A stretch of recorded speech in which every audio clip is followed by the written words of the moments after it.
In this video, we're going to use a technique to add a stroke that will scale up or down nicely, even if you happen to have a version of Photoshop prior to CS6.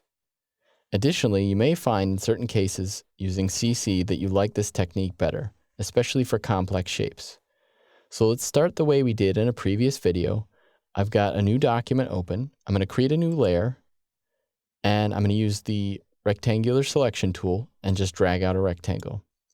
I'm going to go up to Edit. Instead of using stroke as I did in a previous video, I'm going to use fill, and I'm going to choose 50% gray for the contents and click OK. So now I have a gray box made up of pixels. I'm going to go up to select and choose deselect to get rid of that selection.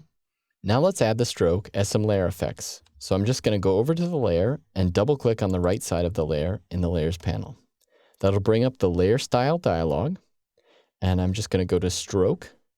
I'm going to click on the text stroke so it will check the box at the same time as giving me the stroke properties. Just going to move this over so we can see a little better. And I'm pretty happy with it being 3 pixels and black. That'll work just fine. So I'll click OK.